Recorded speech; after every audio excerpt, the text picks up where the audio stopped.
Hello दोस्तों, कैसे हैं आप सब? स्वागत है आपका अपने चैनल सुम्मी की रसोई में। आज हम बनाने जा रहे हैं फिरनी। जी हाँ, ये बहुत ही इजीली और झटपट बनती है। तो चलिए इंग्रेडिएंट्स चेक कर ले। इसके लिए हमने हाफ कप सोक्ड राइस लिया है, होल आमंड्स लिया है, आमंड फ्लेक्स लिया है, पिस्ताचियोज लिए हैं, कैश्यूज लिए हैं, 3 से 4 ग्रीन कार्डमम और 3/4 कप शुगर लिया है। इसके मेजरमेंट्स आप डिस्क्रिप्शन में चेक कर सकते हैं और इसी एक्यूरेसी और मेजरमेंट के साथ आप बनाएं तो ये बहुत ही शानदार रेसिपी बनकर तैयार होती है। तो चलिए चेकआउट कर लेते हैं ये कैसे बनती है।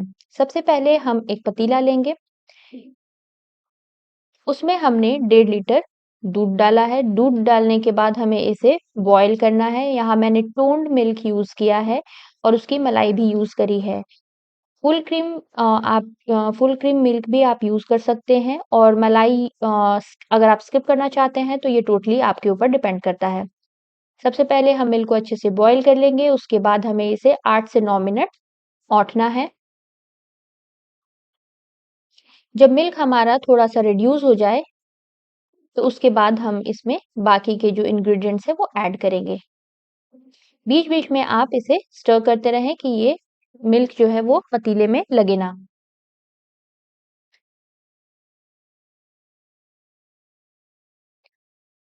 मीनव्हाइल हमने जो राइस सोक्ड किया हुआ है, जो हमने हाफ कप राइस सोक किया है, उसे हम अच्छे से ग्राइंड कर लेंगे। आप इसे मिक्सी जार में ग्राइंड कर सकते हैं और यहाँ पे हमने जो ड्राई फ्रूट्स और शुगर लिया है, उसे भी ग्राइंड करेंगे। यहाँ हमने शुगर लिया है, आमंड्स, कैश्यूज़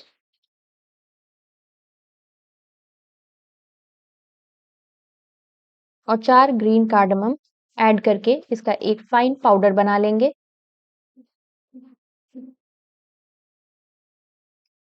यहाँ हमारा जो मिल्क है, वो रिड्यूस हो चुका है। हमें इसे बीच-बीच में स्टर करना है। फ्लेम हम यहाँ पे मीडियम हाई ही रखेंगे।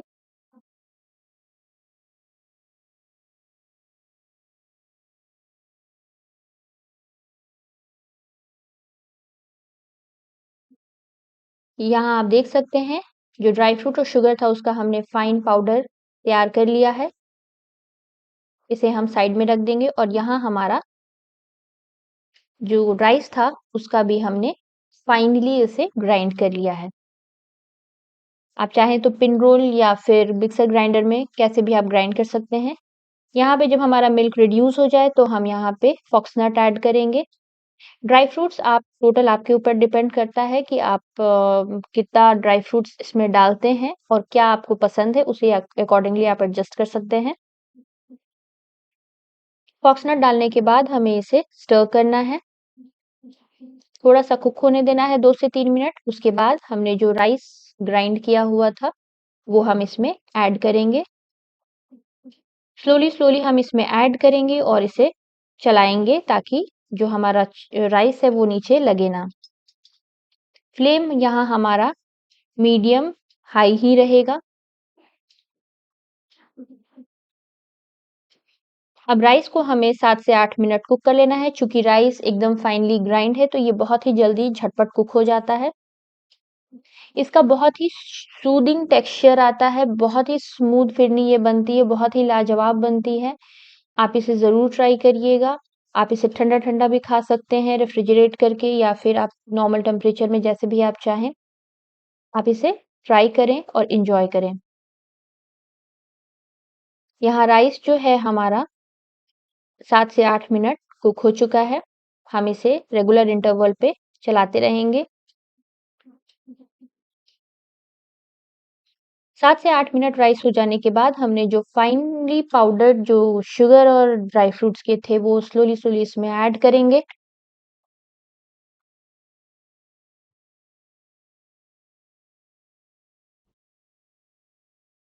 स्लोली-स्लोली हम इसे ऐड करेंगे ताकि इसमें लम्प्स ना पड़े।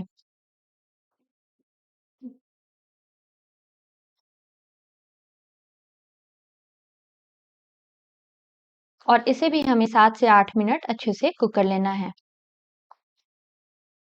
आप एक चीज़ यहाँ पे नोटिस करेंगे कि जैसे ही हम ये फाइन पाउडर जो ड्राई फ्रूट्स और शुगर के थे वो ऐड करेंगे, तो हमारा मिल्क जो रिड्यूस हो चुका था, उसकी कंसिस्टेंसी बहुत ही थिक होने लगेगी।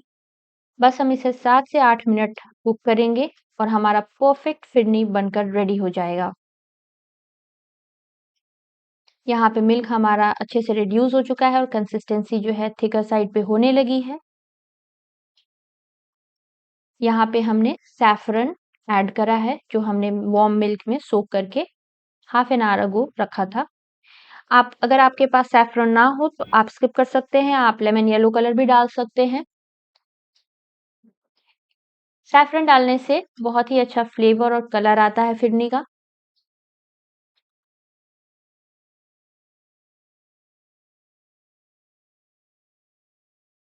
यहाँ हमने जो पिस्ताशियोज़ लिए थे, वो हम थोड़ा-सा ऐड करेंगे और बाकी गार्निशिंग के लिए हम रखेंगे। आप चाहें तो इसमें किशमिश भी ऐड कर सकते हैं। यहाँ मैंने थोड़ा-सा आमंड फ्लेक्स ऐड किया है और बाकी हम डेकोरेशन के लिए रख देंगे। आप चाहें, अगर आपको ड्राई फ्रूट बहुत नहीं पसंद है तो आप स्किप भी कर सकते हैं। अदरवाइज़ अ, ड्राई फ्रूट्स लोडेड फिरनी बहुत अच्छी लगती है, प्लेन भी बहुत अच्छी लगती है। आप इस तरीके से बनाइए। ये चूँकि हमने मैक्सिमम ड्राई फ्रूट्स को ग्राइंड कर दिया है तो ये आपके मुँह में नहीं आएगा और बहुत ही सूदिंग टेक्सचर के साथ ये फिरनी तैयार होगी बनकर। ये हमारा जो फिरनी है वो बनकर रेडी हो चुका है। अब हम जो हमारा मिल्क साइड में लगा हुआ था उसे स्क्रैप कर लेंगे अच्छे से।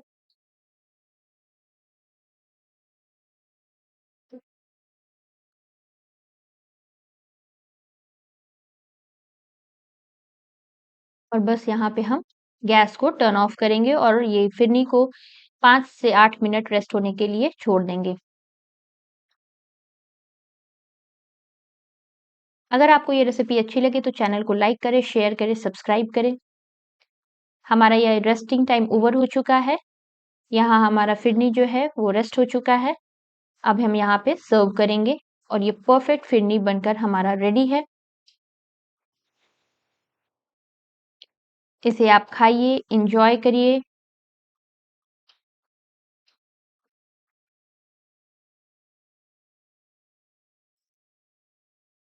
Thank you.